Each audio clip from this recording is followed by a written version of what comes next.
Plasma दान करने पर जो मुक्त हो गए हैं वो ब्लड प्लाज्मा दान करेंगे। तो दानकर्ता को धन्यवाद देते हुए राज्य सरकार की तरफ से 5,000 रुपए का पुरस्कार उनको दिया जाएगा। नमस्कार, मैं हूं सपना।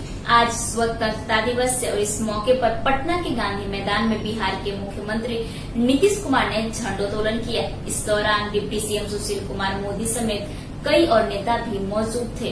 हालांकि कोरोना महामारी के कारण हर साल के मुकाबले इस साल कम लोग उपस्थित रहे।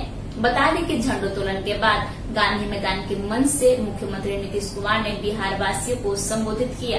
अपने संबोधन में उन्होंने अपने राज्य में किए गए कामों और उपलब्धियां गिनवाई। इसके बाद उन्होंने महत्वपूर्ण ऐलान करते हुए कहा कि नियोजित शिक्षकों को एक बड़ा तोहफा दिया जाता है। नियोजित शिक्षकों को अब सेवा सेट की सुविधाएं दी जाएगी और इसकी घोषणा जल्द हो जाएगी। अब नियोजित शिक्षकों को भी ईपीएफ और अन्य सुविधाएं दी जाएगी। साथ ही उन्होंने कहा कि राज्य में अब नए शिक्षक की भी बहाली की जाएगी। साथ ही उन्होंने बिहार में नीतीश सरकार ने लड़कियों के लिए क्या किया है इसका भी जिक्र किया। इसके साथ ही उन्होंने कोरोना वायरस का जिक्र करते हुए कहा कि अभी बिहार में कोरोना संक्रमण तेजी से फैल रहा है, लोगों को सतर्क रहने की जरूरत है। साथ ही उन्होंने प्लाज्मा डोनर का जिक्र करते हुए कहा कि प्लाज्मा डोनर को प्रोत्साहन राशि के रूप में 5,000 रुपए दी जाएगी। बता दें कि बिहार में अभी पटना के एम्स अस्पताल में प्लाज्मा डोनेशन से कोरोना मरीजों को इलाज की जा रही है। इस दौरान नीतीश कुमार ने क्या कुछ कहा है, आइए देखते हैं। और जो हम लोगों ने शुरू किया, आप सबको मालूम है 2011 में लोक सेवा अधिकार कानून, जिसमें इसके लिए लोग घूमते रहते थे ब्लॉक में, सब डिवीजन में, जिला में सर्टिफिकेट के लिए तरह तरह का, और खास करके 75% लोक सेवा कानून का फायदा उठाते हैं। आवासीय सर्टिफिकेट, जाति का प्रमाण पत्र, आय प्रमाण पत्र।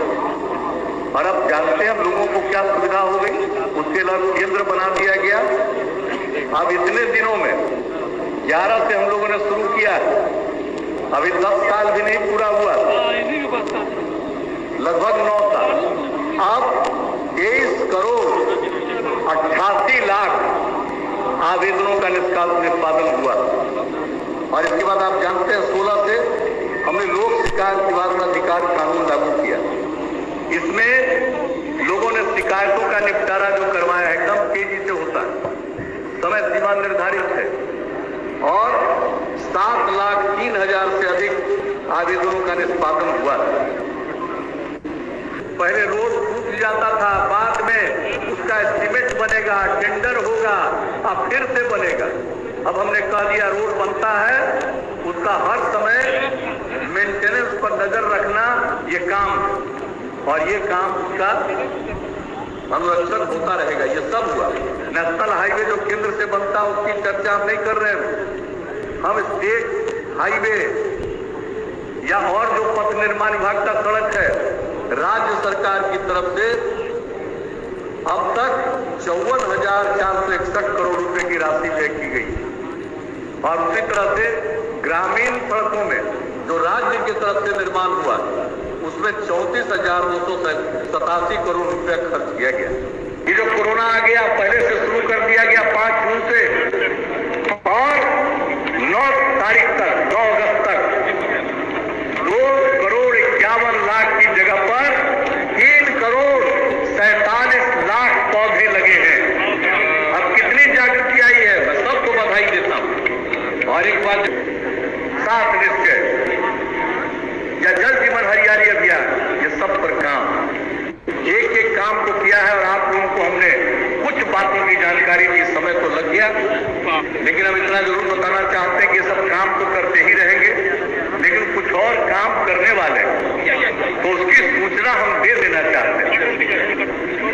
राज्य के पंचायती राज संस्थान एवं नगर निकाय के शिक्षकों के सेवा शर्तों को बेहतर बनाने के लिए जितने हमारे टीचर हैं पंचायती राज संस्थान और नगर निकाय में, उनको बेहतर बनाने के लिए शीघ्र नई सेवा शर्त नियमावली लागू की जाएगी। और इनके सामाजिक सुरक्षा के लिए उन्हें कर्मचारी भविष्य निधि, एम्प्लॉय प्रोविडेंट फंड, ईपीएफ का लाभ दिया जाएगा। ये हम लोगों ने तय कर दिया है, और ये सब इसके लिए नियमावली बन रही है। बहुत जल्दी बारे में सब कुछ का फॉर्मल जो औपचारिक निर्णय है वो अभी कुछ ही दिनों के अंदर हो जाएगा। मैं इसकी जानकारी आपको दे देना चाहता हूँ। जिक्र किया एक उच्च माध्यमिक विद्यालय की स्थापना, तो इसके लिए सबको शिक्षा की सुविधा उपलब्ध कराने के लिए 33,916 शिक्षकों का पद सृजित किया गया है, जिन पर नियुक्ति की कार्रवाई शीघ्र प्रारंभ कर दी जाएगी। अब समझ लीजिए, जो +2 स्कूल जो हम लोग हर पंचायत में खोलने का निर्णय ले लिया और कर दिया, 9वीं की पढ़ाई शुरू हो जाएगी जब भी खुलेगा। कुछ जगहों पर जो बचा हुआ था 3,300, अब सब जगह के लिए 33,916 शिक्षकों का पद सृजित किया जा रहा है। अब एक बात और जान लीजिए, बिहार भवन एवं अन्य सन्निर्माण कर्मकार कल्याण board, Bihar building and other construction workers welfare board के माध्यम से सभी निबंधित निर्माण कर्मियों को विशेष अनुदान के रूप में 2,000 रुपया दिया जाएगा। कृषि से संबंधित उद्योगों तथा कास्ट आधारित उद्योग फूड बेस्ड इंडस्ट्री को औद्योगिक प्रोत्साहन नीति के अंतर्गत 1 लाख के अतिरिक्त कैपिटल सब्सिडी देने के लिए अलग से योजना लाई जाएगी। सरकारी नौकरी देने की हमारी नीति है। आप जान लीजिए, 29 अगस्त को राष्ट्रीय खेल दिवस के दिन खिलाड़ियों के लिए 250 से अधिक पदों की नियुक्ति हेतु विज्ञापन निकाला जाएगा। विशेष अभियान चलाकर स्वास्थ्य विभाग में अगस्त माह में 4,997 यानी 5,000 नर्सों एवं 4,000 से अधिक चिकित्सकों की नियुक्ति की जाएगी। सितंबर माह में 1,750 से अधिक लैब टेक्नीशियन, फार्मासिस्ट एवं सैनिटरी इंस्पेक्टर की नियुक्तियां भी पूर्ण की जाएंगी। उसके बाद विगत कुछ वर्षों में 3,350 सहायक प्राध्यापक के पदों के विरुद्ध 2,775 पदों पर नियुक्ति कर दी गई है। शेष पदों पर बिहार लोक सेवा आयोग की अनुशंसा पर नियुक्ति शीघ्र भरी जाएगी। इसके अतिरिक्त 4,000 पदों पर नियुक्ति हेतु बिहार राज्य विश्वविद्यालय सेवा आयोग जो बन गया वहीं से अब नियुक्ति होनी है। 1 माह के अंदर अधियाचना भेजी जाएगी। सहायक प्राध्यापक की बहाली के इच्छुक लोगों की एक उनके सामने समस्या आ गई। 2009 से 12 के बीच PhD की अमान्यता और MPhil, ये जो दोनों को लेकर के उनको परेशानी आ रही थी, इसके संबंध में जो एतराज था, उनकी भावनाओं का आदर करते हुए नियुक्ति के आधार में आवश्यक परिवर्तन किया जाएगा। और कोविड-19 से, ये कोरोना से मुक्त हुए व्यक्तियों के ब्लड प्लाज्मा दान करने पर जो मुक्त हो गए हैं वो ब्लड प्लाज्मा दान करेंगे। तो दानकर्ता को धन्यवाद देते हुए राज्य सरकार की तरफ से 5,000 रुपये का पुरस्कार उनको दिया जाएगा।